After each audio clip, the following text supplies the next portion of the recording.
Hello' guys, good evening. আৰু মই আজি আপোনালোকক এজোপা গছ দেখাম।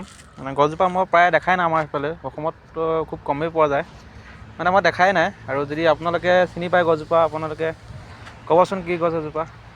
আৰু ইয়াৰ ফুলটো এনেধৰণৰ হয়, আৰু ইয়াৰ ফলটো মানে খায়, যিটো গুটি লাগে সেইটো খায়। মই ইয়াতে দেখা পাইছোঁ, আৰু ইয়াত মানে বেংগলোৰত প্ৰায় ৰাস্তাৰ আশে পাশে পোৱাই যায়, বহুত পোৱা যায়। কিন্তু অসমত তেনেকৈ দেখা নাই। আপোনালোকে যদি দেখিছে ক'বচোন কি নাম হয় গছজোপা, আৰু ফলটো খাই পাইছেনে নাই সেইটো ক'ব। আৰু এইটো এনেকুৱা হয়, এইটো মানে খাব পাৰি, আৰু মিঠা অলপ বালিয়া টাইপৰ লাগে, খাই ভাল লাগে। আপোনালোকে জনাব যদি আপোনালোকে খাই পাইছে। বালি লাগে, ধুনীয়া লাগে খাই। আৰু এই গছজোপাৰ বৰ বেছি ডাঙৰ নহয়, আপোনাৰ জোপোহা হয়, মানে বেছি ডাঙৰ গছৰ নিচিনা নহয় একচুৱেলি। ৰ'দত ভাল, এতিয়া চাওক ৰ'দ পৰি আছে এইখিনিত লৈ, কিন্তু সেইখিনিলৈ মানে আপোনাৰ গৰম যেতিয়া বেছি পৰে ধৰি লওক, একদম ৰ'দ অহা চান্সে নাথাকে।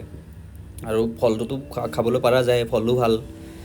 তাৰপিছত সেয়া তললৈ লৈ গৈ আছোঁ, চাওক তলত আপুনি মানে ডালবিলাক দেখিব পাৰিব কেনেকুৱাকৈ আহিছে। ধৰি লওক এটা ছাইডলৈ এনেকৈ হলি যায়গৈ, মানে সিটো ছাইডলৈ দেখিছে, লেফ্ট ছাইডলৈ দেখিছে, গোটেইখিনি এনেকৈ হলি গৈছেগৈ ন। আৰু ব্ৰাঞ্চবিলাক এনেকৈ ওপৰলৈ গৈ, মানে বেছি ওপৰলৈ নাযায়, একদম মানে চালিৰ নিচিনা। আৰু তাৰ ওপৰত যে তিৰপাল এখন পাই দিয়া যায়, বৰষুণো নাহিব চাগে, তো তেনেকুৱাই আৰু।